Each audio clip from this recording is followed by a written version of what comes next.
Descobrindo o Antigo Testamento as narrações realistas, as traduções ou as tradições populares fictícias apreciam o maravilhoso e a ornamentação de seus personagens. Bem diferente, porém, o estilo dos relatos concernentes aos patriarcas bíblicos são apresentados com todo o realismo da vida humana.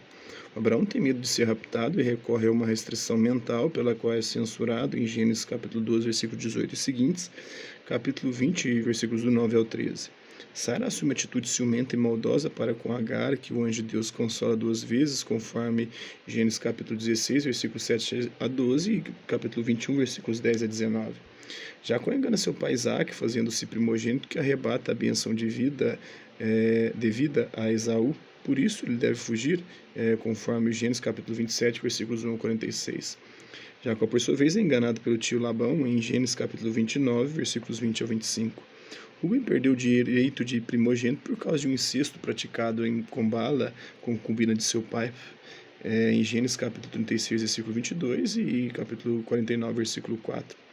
Simeão e Levi foram punidos por sua crueldade homicida em Gênesis capítulo 34, versículos 25 ao 30 e 49, versículos 5 a 7. É de notar que Abraão, esposando uma filha de seu pai, conforme Gênesis capítulo 20, versículo 12, e Jacó, unindo-se em casamento a 12 irmãs, conforme Gênesis capítulo 29, versículos 23 a 28, não observaram leis matrimoniais que mais tarde a lei de Moisés, conforme o Levítico capítulo 8, versículo 8 ao 18, e Deuteronômio capítulo 27, versículo 22, havia de promulgar, punindo a respectiva infração com pena de morte. Isto abona a historicidade dos relatos em foco, parece descrever fatos ocorridos antes da época de Moisés. As tradições históricas eram fielmente guardadas na memória dos povos antigos através de sucessivas gerações, visto que a transmissão escrita era rara e difícil, além do que o estilo de vida dos pastores, repetitivo e tranquilo, favorecia a tenacidade da memória. A historiografia antiga, a fidelidade à história, compreende-se que as narrações concernentes aos patriarcas, embora sejam fidedignas, carecem da precisão da historiografia moderna.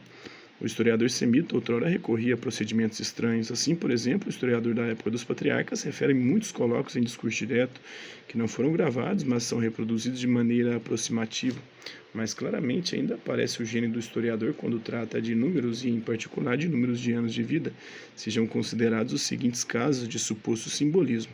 Então, a contagem de anos, a duração da vida de Abraão parece construída sobre o número 25. Com efeito, Abraão tinha passado 75, 3 vezes 25 anos na Mesopotâmia antes de emigrar para Canaã, conforme o Gênesis capítulo 12, versículo 4. Tinha 100, 4 vezes 25 anos quando gerou Isaac, conferir Gênesis capítulo 21, versículo 5, e morreu com 175 anos, 7 vezes 25 anos, conforme Gênesis capítulo 25, versículo 7. A Isaac são atribuídos 180 anos de vida, ou seja, 4 vezes 40 mais 20, ou também 3 vezes 60, conforme o Gênesis capítulo 35, versículo 28. A Jacó, 147 anos, conforme o Gênesis capítulo 47, versículo 28, que equivale a 3, 7 vezes 7, ou 3 vezes um período jubilar, conforme Levítico capítulo 25, versículo 10, ou ainda equivale a 2 vezes 70 mais 7. Mas ainda chama atenção as ponderações seguintes. A idade de Abraão, 175 anos, 7 vezes 5 vezes 5 anos, sendo que 17 é a soma dos fatores 7 mais 5 mais 5. A idade de Isaac, 180 anos, isto é 5 vezes 6 vezes 6, sendo 17 a soma dos fatores 5 mais 6 mais 6. A idade de Jacó, 147 anos, ou seja, 3 vezes 7 vezes 7, sendo 17 a soma dos fatores 3 mais 7 mais 7. A título de exercício mental, poder-se dissecar outros números bíblicos sem que isso tenha algum significado para a mensagem sagrada. Os anacronismos. Continua o professor Vogels. Um versículo do ciclo de Abraão diz que Abraão residiu por muito tempo na terra dos filisteus, conforme o capítulo 21, versículo 34. Mas esses filisteus só se instalaram em Canaã depois de 1200 a.C. O nome da cidade da qual partiram, Terá e sua família, Ur dos Caldeus, capítulo 11, versículo 31, também constitui problema. A cidade de Ur é conhecida e muito antiga, mas o termo caldeia é problemático. Os caldeus só surgem nos textos assírios no século IX a.C. Além disso, referir-se a Ur dos caldeus pressupõe a ascensão ao poder dos caldeus, ou seja, babilônicos, que só ocorre no final do século VII a.C.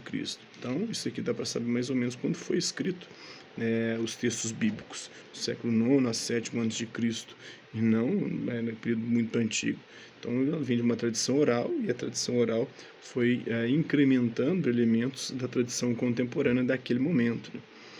No início do segundo milênio, talvez se dissesse Ur dos Sumérios. Tais dificuldades não perturbam aqueles estudiosos, eles as explicam por meio de anacronismos que não afetariam o fundo verdadeiramente histórico dos textos. E também a historicidade deles é bem contestada hoje nos estudos científicos da Sagrada Escritura. Os autores dos relatos dos patriarcas substituíram os nomes antigos pelos nomes em uso na época em que escreviam. Outra dificuldade para a hipótese do início do segundo milênio é o costume dos patriarcas, como Abraão, de se servir de camelos, conforme está no capítulo 12, versículo 16. Aceita-se em geral que o camelo só foi domesticado e utilizado no Oriente Próximo Antigo depois de 1200 a.C. É verdade que se conhece alguns casos raros um pouco antes do segundo milênio. Poderíamos, assim, recorrer a tais casos excepcionais e afirmar que os patriarcas faziam um uso restrito de camelos. Mas prefere-se, em geral, explicar essas referências aos camelos como anacronismos. Chega-se a sugerir que o texto de início falava de jumentos, substituídos posteriormente por camelos. Explicar tais dificuldades com anacronismo não é em si uma solução absurda. Todos nós tendemos ainda hoje a introduzir semelhantes anacronismos em nossos textos. Um dos subúrbios da cidade de Ottawa se chamava outrora Eastville. Esse nome foi alterado em 1969 para Ville de Vanier. Se escreva em 1996, em chegada no Canadá, instalei-me em Vanier, cometo o anacronismo. Quando cheguei ao Canadá em 1960, a cidade se chamava Eastville. Meu texto, cientificamente falando, não é exato, mas o leitor comum compreende mais facilmente, pois muitas pessoas não sabem mais nada a respeito dessa mudança de nome. Mas o leitor que se baseasse em meu texto para concluir que devo ter chegado ao país depois de 1969 se enganaria. É certo, em contrapartida, que o texto deve ter sido escrito após 1969. Uma frase que afirmasse Livingstone morreu no Zâmbia seria outro exemplo de anacronismo. O país, que sob o regime britânico se chamava Rodésia do Norte, tornou-se Zâmbia no momento de sua independência em 1964. Isso me indica que a frase deve ter sido escrita depois de 1964. Mas concluir a partir daí que Livingstone teria morrido depois de 1964 seria um erro histórico. É igual dizer que Kant é alemão. É complicado. Porque a Prússia, a região que ele pertencia, que ele nasceu, que ele vivia, ali em Königsberg, hoje pertence à Rússia, então pode-se dizer, mas mesmo assim continuamos dizendo que ele é alemão. Naquela época pertencia não à Rússia, à Alemanha, porque também não existia Alemanha. A Alemanha, a unificação dela se dá no século XIX, 1870, 71, por ali. Mas concluí a partir daí que Livingstone teria morrido. Esse explorador britânico morreu em 1873, na região da África, que hoje se chama Zâmbia, né? Páginas 28 e 5. Então é isso aí. Espero que vocês tenham gostado do vídeo. Quem curtiu, dá um like. Quem não curtiu, dá um dislike. Hasta la vista. Até a próxima.